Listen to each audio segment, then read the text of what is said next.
Line വിത്ത് Ameena എന്നെൻ്റെ YouTube ചാനലിലേക്ക് സ്വാഗതം.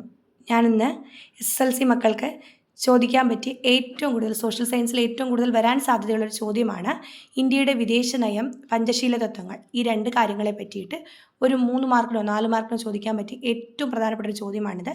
ഇതിനെക്കുറിച്ചാണ് നിങ്ങൾക്കിന്ന് പറഞ്ഞു തരാൻ പോകുന്നത്. ഇന്ത്യയുടെ വിദേശ നയം എന്ന് പറയുമ്പോൾ അതിൻ്റെ മുഖ്യ ശില്പിയായ ജവഹർലാൽ നെഹ്റുവിൻ്റെ പേര് നമ്മൾ ആലോചിക്കുക.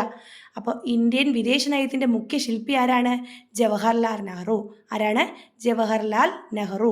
നമ്മുടെ ആദ്യ പ്രധാനമന്ത്രിയായിട്ടുള്ള ജവഹർലാൽ നെഹ്റുവാണ് ഇന്ത്യൻ വിദേശ നയത്തിൻ്റെ മുഖ്യ ശില്പി. ഇനി എന്തെല്ലാം അടിസ്ഥാന തത്വങ്ങളുടെ അടിസ്ഥാനത്തിലാണ് വിദേശ നയം രൂപീകരിച്ചിരിക്കുന്നത് നോക്കാം. ഒന്നാമത്തെ പോയിന്റ് എന്താണ്? സമാധാനപരമായ സഹവർത്തിത്വം. സമാധാനപരമായി എന്ത് ചെയ്യണം?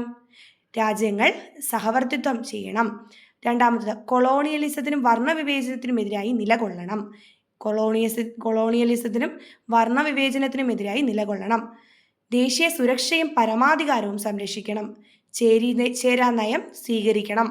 അതുപോലെ തന്നെ പഞ്ചശീല തത്വങ്ങൾ പാലിക്കണം. ഇതൊക്കെയാണ് ഇന്ത്യ മുന്നോട്ട് വെച്ച വിദേശ നയം. അപ്പോൾ എന്തൊക്കെയാണ് അടിസ്ഥാന തത്വങ്ങൾ?